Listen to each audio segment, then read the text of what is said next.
Fellas, how you been? What is happening? All right, look what we got here. 6 Chevelles. Orrin, have you lost your frickin' mind? Yes.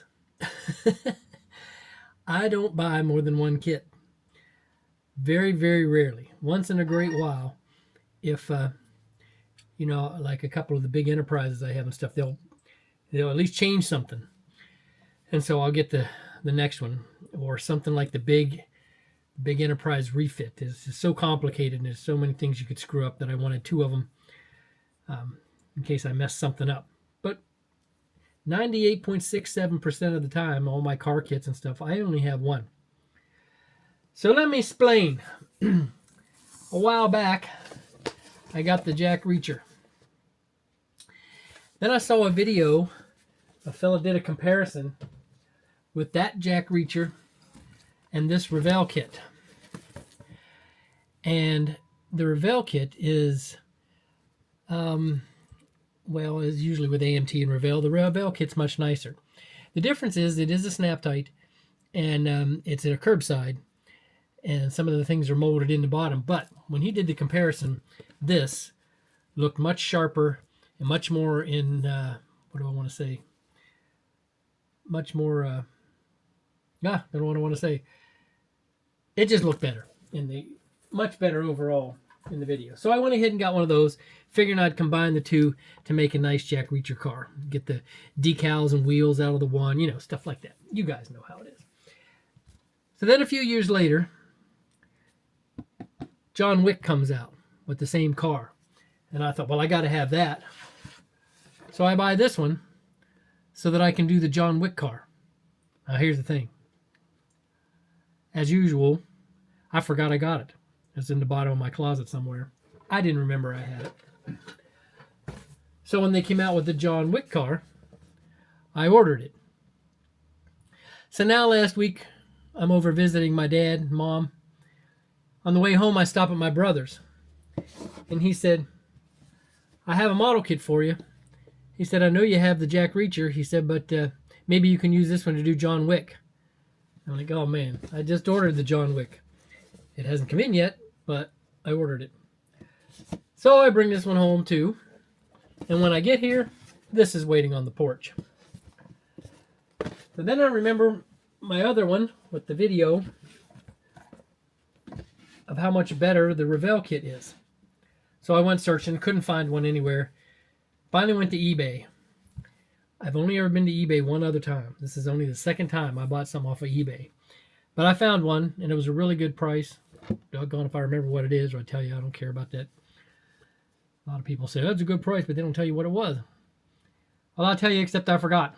I want to say it was like $28 and $6 or $7 shipping. Anyways, less than 30 bucks. So I scarfed it so that when I do John Wick, I'll have the Revell kit to go with it. So what it boils down to is I have these two, but I have no idea what I'm going to do with. I either got to find another movie that had the 70s Chevelle, or maybe another giveaway. We'll see on down the road. Okay, guys, I thought we'd do a little comparison. I got all the kits here. So let's take a look. The biggest difference, of course, is with the Revell and the AMT. The 3 AMT kits, let's move down this way a little bit. The 3 AMT kits are identical. So I'll show you the only real difference. Here's the for the gold one and the jack reacher. They are the same, except for license plates. Now for John Wick, it's pretty much the same. It's just got different license plates and a few little extras on the lights, the tail lights or headlights. I'm not sure. Marker lights of some sort. Okay, now the bodies. Like I say, all the rest of the stuff is exactly the same. The body on the John Wick compared to the Jack Reacher. The plastic feels a little different. You can see I don't know if you can see it on the camera, but the Jack Reacher one is kind of a softer. It's odd. It kind of just seems like it's a different kind of plastic. It's a little more of the bone color, and this is more pure white, but other than that, they are identical. And the John Wick comes with a third set of wheels. Otherwise, all three kits come with these wheels, these chrome parts.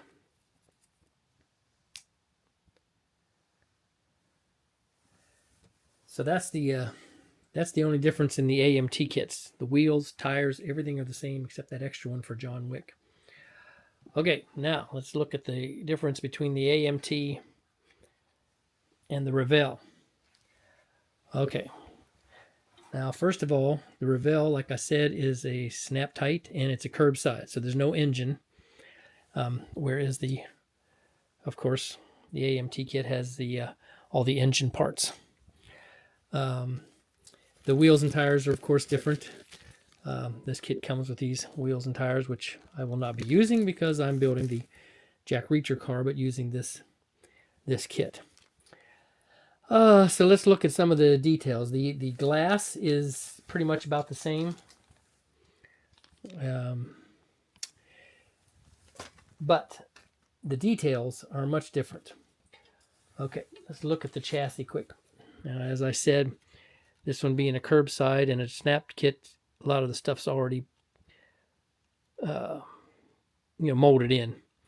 And whereas this doesn't. I know most of you guys like the fact that it's not molded in, but as far as molded in goes, it is very, very nicely molded in. It is a very nice, crisp, and would be easy to detail and paint. Of course, yes, it'd be easier to paint mufflers and tailpipes and stuff if they're not attached, like this one. So I guess that's the only downfall. I don't mind it at all. I can paint that up, same as the other. Let's look at the interior quick. Where are you? No, this interior doesn't have the back seat molded in, and this one does, and this one has the console molded in. The dashboards are, let's see if I can get them up there for you.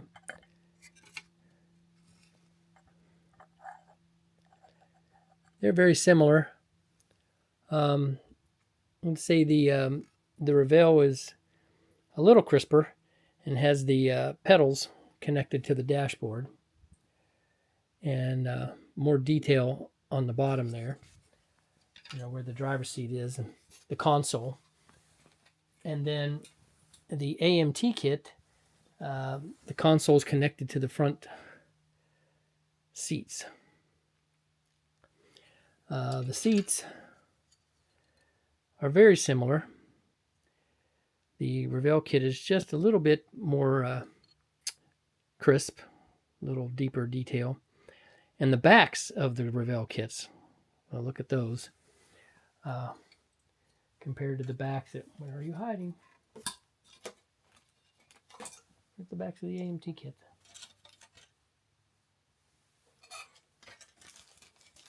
Oh, there they are. There, they're hiding under the decals with the hood. See, the backs of the AMT kit is just a couple of flat pieces, whereas the back of the Revell kit are very nicely molded with the headsets and stuff, headrest. So definitely nicer molding and detail on the Revell kit, just not quite so many pieces. What else should we look at? Let's see here. How about the, I guess we should do the bodies, huh? Okay, well, the body, I think I remember the fella saying that the roof was a little rounder and a little more pronounced. The back tail lights and stuff are bigger. Headlights they're both like molded in, but this one, the AMT kit, has the headlights molded into the grill. And this one, the Revell kit, has two separate pieces. There's the bumper and the grill, and then the headlights go in the back. So otherwise they seem pretty much the same. Even the detail on the grill looks very, very similar. So I would say, look at the door cards quick. Well, Mr. Unorganized. Oh, this one has the door cards molded into the, and it's very, very minimal. I mean, barely raised at all. I think that might be hard to detail. Whereas the Revell kit has beautiful door cards with all the accessories on them. Very nice. The steering wheel's a little nicer on the Revell kit too. The steering wheel's kind of lacking detail. So the detail for the interior is much better on the Revell kit. Like I say, the only thing is that the Revell kit has no engine, and stuff's molded in the bottom. So for me, I don't mind that at all. I'm not a big engine car guy. I don't care if it has a 454 4-barrel in it or whatever. I just build them because they're movie cars, and the engine stuff doesn't faze me much. Anyway, that's that. All wrapped up. Little comparison for you. So, hope you all have a great week. God bless you all, and make it so.